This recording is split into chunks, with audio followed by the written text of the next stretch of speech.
como eu ia falando, ó, dá lá de novo o comandante Juan, ó. Dá lá o comandante, ó, vai aumentando o número ali de taxistas no centro de São Paulo, no momento em que o prefeito Fernando Haddad, por decreto, oficializa a questão do Uber e a prefeitura vai ganhar 10 centavos por cada quilômetro que o Uber rodar. É tudo. Corta aqui, Brian. É tudo questão de dinheiro, nunca é questão de cidadania, de melhora para a população. Tem sempre que ter, por trás da história, tem sempre dinheiro correndo. É inacreditável, mas vamos lá. Ele se chama Rodrigo e ele se chama Aldo. Aldo é o chefe de Rodrigo numa consultoria de ensino. E os dois são muito amigos, mas naquele dia Aldo demitiu Rodrigo para depois recuar. A questão é que Aldo desapareceu. Dias depois, para ser preciso, 2 dias, um carro é encontrado. O carro é alugado, o carro está batido, com manchas de sangue e abandonado ali perto de uma estrada. A polícia olha o carro e descobre que o carro tinha sido alugado por Rodrigo e por Aldo. Muito bem. A polícia vai, Aldo está desaparecido, chama Rodrigo e começa. Olha o carro, mostra o carro para mim, por favor, olha aí. Esse é o carro, né, que foi encontrado, e o carro com manchas de sangue, e a polícia foi a partir daí que o caso foi ser esclarecido. Rodrigo é chamado.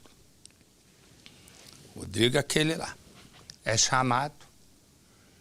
E a polícia aperta ele uma hora, aperta outra, até que ele confessa e mais, leva a polícia até o local, indica o local onde está o corpo de Aldo.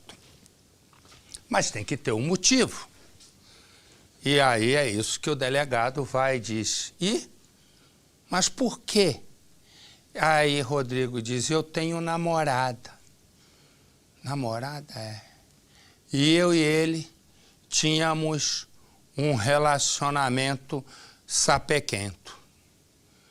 E eu disse, mas e por que você o matou?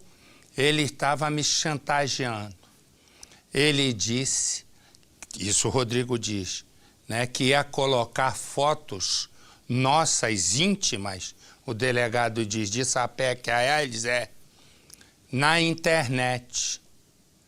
Aí ele disse, ele disse, eu não podia, né, eu não podia deixar, porque a minha reputação ia cair por terra abaixo. É só um débil mental, né? O cara faz sapeca com o chefe, tem uma namorada, correto? Caramba, ele vai lá e assume a questão, em vez de criar um problema, ele assume a questão. Eu sou bissexual, ponto final, o que alguém tem a ver com a minha vida? Diria ele para o delegado. Ou para o delegado, ou para quem quer que seja antes. Não. Ele, para não revelar algo que é dele, ele decidiu matar o outro. Quer dizer, ele arrumou todos os problemas de uma maneira só. No mundo... Eu já disse aqui e repito, cada um faz o que quer da própria vida.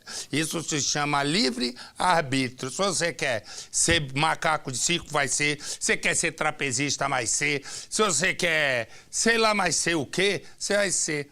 O sujeito tem um negócio, né? Tem uma questão dele, que ele é bissexual. E daí? Chega lá e diz, eu sou assim, ponto. Qual é? Vai ser condenado? Vai ser preso? Não. A vida hoje, isso é a coisa mais natural do mundo. Não, o sujeito preferiu matar. Agora vai para a cadeia, acabou com a vida dele, da família dele e da vida do outro. Põe no Cidade. No velório, amigos e familiares não quiseram falar sobre o caso. O assassinato do empresário e psicólogo bem relacionado e sem inimigos chocou e também revoltou os conhecidos. Era uma pessoa bem bacana, o pessoal gostava bastante dele, tinha vários amigos aí, né? Pelo menos vários conhecidos na cidade. Aldo Henrique Ferreira, de 36 anos, ficou desaparecido por 4 dias. Durante todo esse tempo, familiares e amigos mantinham a expectativa de encontrar o executivo com vida. Mas a notícia do encontro de um corpo colocou fim à esperança. O psicólogo foi assassinado a tiros. Segundo a polícia, o suspeito do crime é Rodrigo Meirelles, de 20 anos. Ele era funcionário da vítima em uma empresa de consultoria de ensino e tinha sido dispensado dias antes. Para os amigos, uma pessoa tranquila. O Rodrigo é uma pessoa extremamente calma, extremamente tranquila, tinha um relacionamento muito tranquilo ali com o pessoal, com o Aldo. A gente sempre os via, como o Aldo ele tinha o Rodrigo como um parceiro de trabalho também, né, para executar as vendas. Então, eu sempre vi os dois com muita tranquilidade. Durante o depoimento, o Rodrigo explicou para os policiais o motivo do crime. Segundo ele, há um certo tempo ele vinha sendo chantageado por Aldo. Os dois mantinham um relacionamento homossexual, mas ao mesmo tempo Rodrigo tinha uma outra namorada. Segundo ele, Aldo teria feito várias ameaças de que se o relacionamento dos dois terminasse, as fotos íntimas do casal seriam divulgadas na internet. Comigo nunca demonstrou nada, eles extremamente discretos, falavam de trabalho, só isso. Eu tinha pouco contato com os dois juntos, mas o tempo que eu tinha contato realmente eram bem discretos com relação a isso. A morte de Aldo teria sido planejada. O suposto assassino, amigo e funcionário da vítima, que arquitetou friamente o crime. No mesmo dia em que Aldo foi morto, ele e Rodrigo estiveram em uma locadora de veículos da cidade. O carro seria locado no nome de Aldo, mas o cadastro não deu certo. O registro do veículo, então, foi feito no nome de Rodrigo, sinal de que o plano começava a dar errado, mas nada que fizesse o amante desistir do assassinato. A polícia ainda não sabe ao certo os passos de Aldo e Rodrigo no dia do crime. O executivo foi visto pela última vez na segunda-feira, em um encontro com parentes. O desaparecimento do empresário só foi percebido 2 dias depois, quando o carro alugado que ele usava foi encontrado abandonado no bairro Vista Alegre. O veículo estava batido e havia marcas de sangue no banco e em uma das portas. Com os indícios encontrados no carro, havia suspeita de que Aldo estivesse morto. Mas até então a polícia não tinha pistas de onde poderia estar o corpo. Foi aí que o delegado responsável pelo caso começou a ouvir os familiares e amigos próximos a Aldo, na tentativa de encontrar alguma pista. Foi justamente durante estas investigações que a polícia chegou até Rodrigo Meirelles. A falta de colaboração nas investigações e uma viagem de Rodrigo levaram a polícia a colocá-lo como alvo da investigação. Mas foi justamente a mídia, com as imagens dos encontros amorosos, que comprovariam o relacionamento, que levou a polícia até o suspeito. O rapaz foi encontrado na casa da namorada, na cidade de Machado, e confessou o crime. Durante o depoimento para a polícia, Rodrigo contou que matou Aldo na casa do executivo. Os dois vieram juntos para o sítio, que fica aqui na zona rural da cidade. Assim que chegaram no local, Rodrigo começou a colocar o plano em prática. No suco oferecido para Aldo, ele colocou remédios. Segundo a polícia, calmantes. Ele contou que assim que percebeu que Aldo estava sem nenhuma reação, ele começou a procurar na casa de Aldo a arma que ele sabia que o executivo mantinha escondida. Assim que a achou, ele fez 2 disparos. Rodrigo então contou que limpou a cena do crime e logo em seguida enrolou o corpo do companheiro em cobertor. Rodrigo escondeu o corpo de Aldo em um matagal, no bairro Sertãozinho. Ele usou esses galhos para esconder o corpo da vítima. Policiais e bombeiros fizeram buscas no local onde o acusado diz ter jogado o revólver usado no crime. A arma ainda não foi encontrada. Rodrigo Meirelles, que não tinha passagens pela polícia, deve responder por homicídio. Ele teve a prisão preventiva decretada e está no presídio de Pouso Alegre. A polícia ainda não descarta a possibilidade da participação de uma terceira pessoa no crime. Agora, Faraó, essa é muito imbecil, né? Para usar a palavra mais branda, né? Nos dias de hoje. Você sabe, Marcelo, que tem muita gente com essa dupla identidade sexual, mas quer preservar um lado que ele considera secreto. Inclusive na polícia aqui em São Paulo tem dezenas de registros desse tipo de caso, que a pessoa chega lá e pede para o delegado, pelo amor de Deus, para o delegado não avisar a mulher dele. O que tem de caso aqui você não acredita. Eu não sei, não entendo disso, mas você está falando, você entende, eu acredito. Não, eu tomei conhecimento. Você fala, eu acredito. Qualquer coisa que você fala, eu acredito. Qualquer um. Me dá a imagem do comandante João, vai. Imagem do comandante João. Continua o protesto de taxistas aqui em São Paulo contra o decreto assinado hoje pelo prefeito Fernando Haddad regulamentando o Uber, né? Segundo a prefeitura, foi feito tudo de acordo com as decisões judiciais e também em sintonia com a Câmara, mas os taxistas estão protestando. E para lembrar que cada quilômetro que o Uber rodar, 10 centavos são da prefeitura. Isso é só. Me dá os presos. Você vai vendo aí, ó, tem um aqui, aí tem outro. Sabe como é que eles são conhecidos? Cinderelas do crime. Não, me explica. Como é Cinderelas do crime? Para Cinderela tá faltando muito, hein? Põe no Cidade.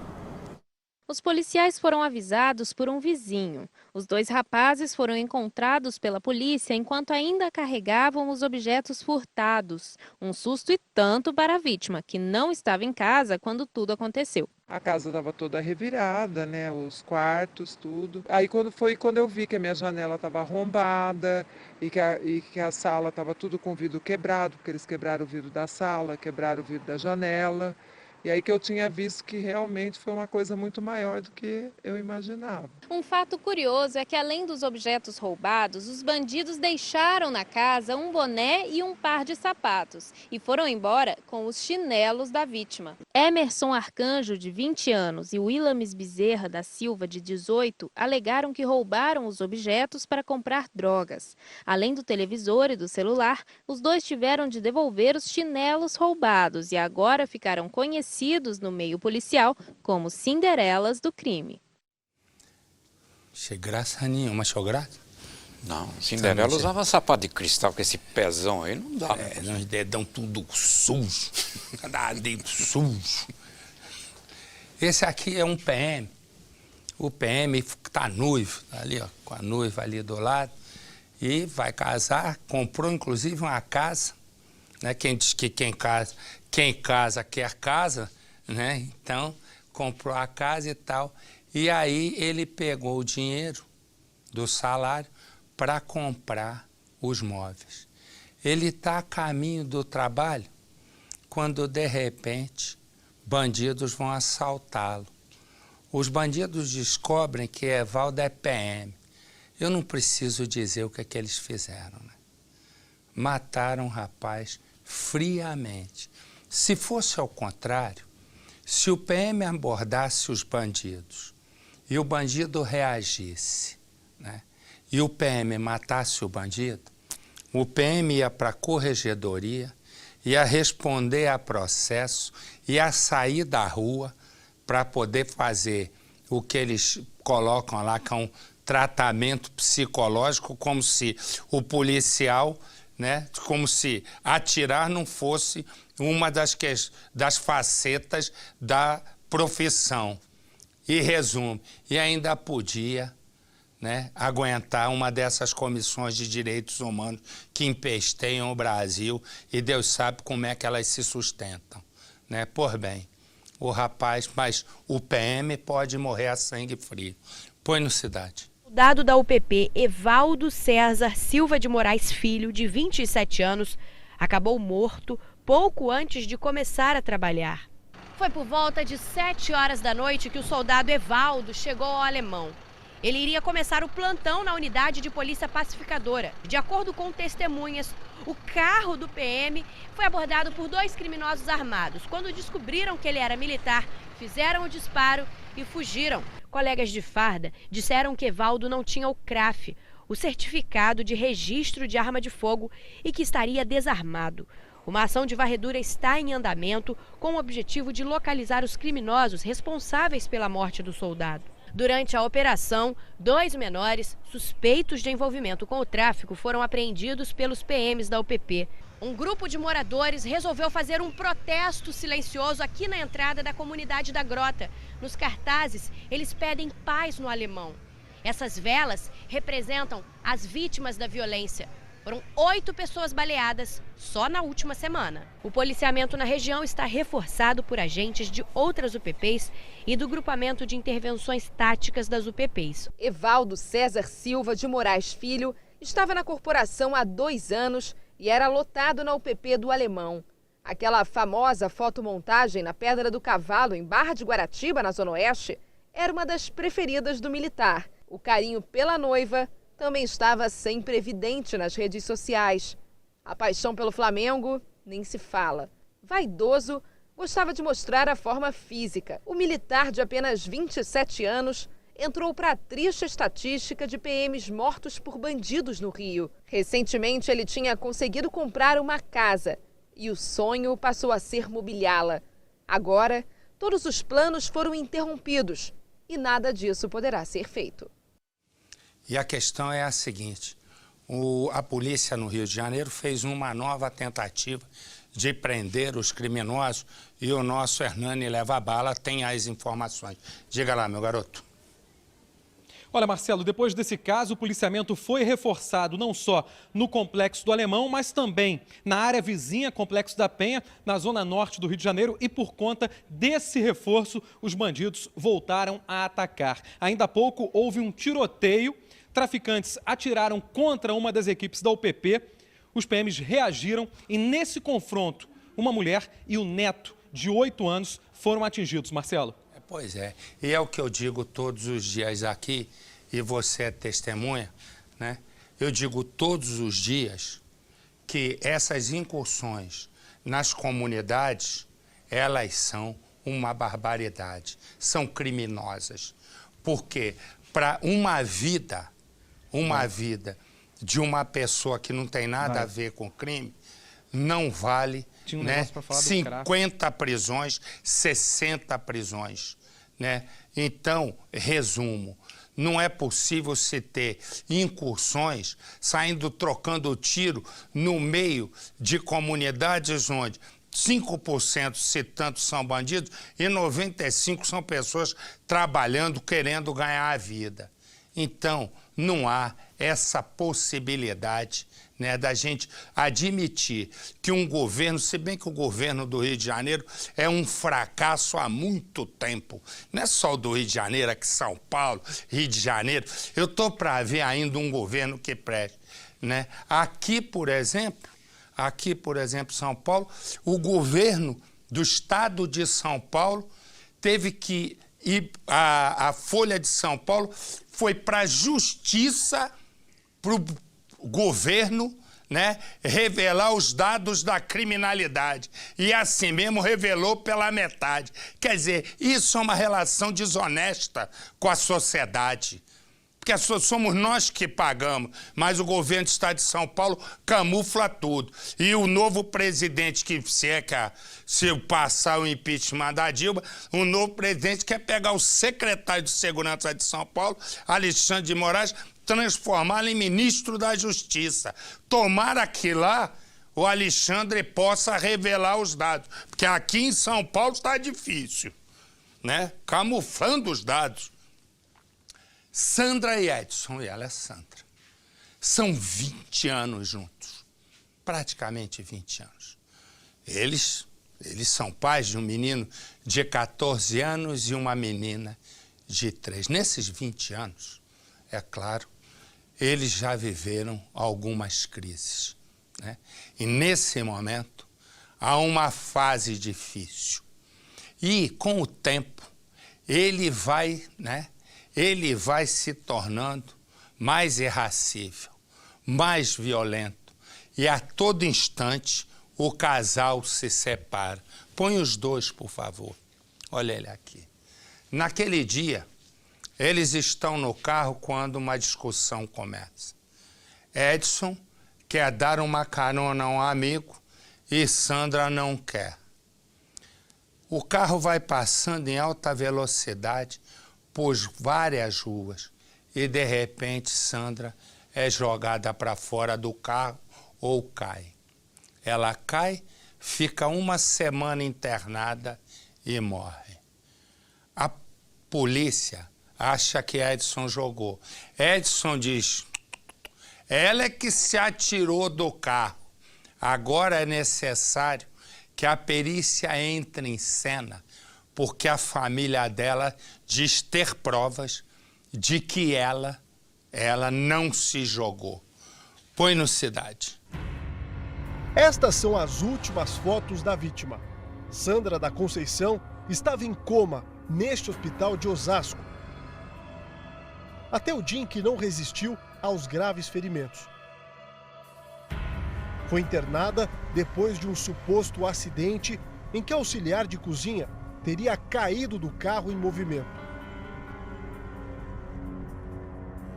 Versão contestada pela família. Eu e minhas irmãs não acreditam que ela se jogou, porque tem 2 filhos pequenos para cuidar, amava muito esse homem. Eram 2 horas da madrugada. O marido de Sandra teria dito que os dois brigaram naquela noite porque ele queria sair para dar uma carona a um amigo.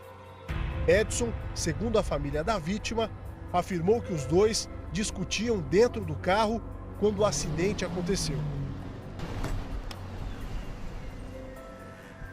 Eu só escutei o barulho, mas eu não sei te dizer. Aí no outro dia que o pessoal estava comentando. Mas como foi o barulho? Um barulho de impacto, de queda? Isso, o pessoal falando, entendeu? Muita falação? Sim, muita falação. O local em que ela caiu no asfalto está marcado. No momento em que Sandra se feriu, os filhos dela e de Edson dormiam dentro de casa. Os relatos dados por testemunhas são, em parte, similares ao depoimento que foi dado pelo marido da vítima naquela madrugada. Os moradores que estavam acordados na situação contaram que viram Edson subir e descer a mesma rua em alta velocidade, que em determinado momento chegou a dar cavalos de pau exatamente neste ponto da mesma rua, com a mulher no banco do passageiro dentro do mesmo carro.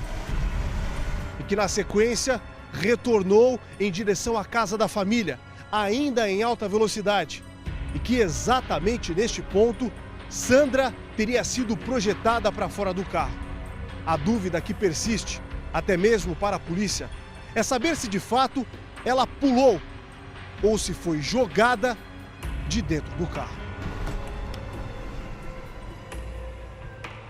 Não estou acreditando que ela foi embora. Ainda não caiu a ficha na minha cabeça que ela foi embora. Eu sempre estou esperando o telefonema dela.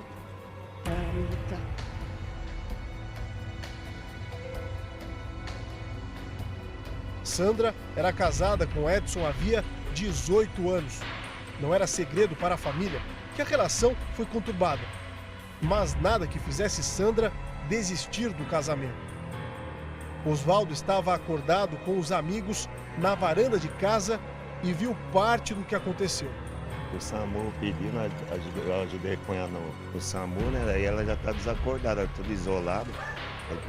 Daí fez uma pergunta pro marido dela. Aí o marido dela disse que ela se jogou, não sei o quê. Agora ninguém sabe. Disse que ele já tinha passado de carro dando cavalinho de pau. Disse que estavam bebendo. Atrás do portão, este outro vizinho conta história parecida. Pessoas que estavam à noite na calçada, viu o carro subindo e descendo rápido, depois viram ela saltando do carro.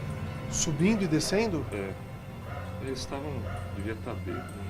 A irmã de Sandra afirma que o sobrinho de 14 anos teria ouvido outra versão do próprio pai. No dia 24 de manhã, ele chegou e falou para o menino que ela tinha se jogado na frente do carro.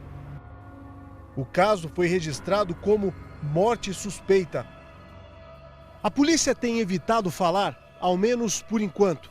O caso está sendo investigado nesta delegacia de Osasco. O delegado só vai se pronunciar oficialmente quando estiverem prontos os laudos da autópsia e da perícia, que já foi feita no carro do marido de Sandra.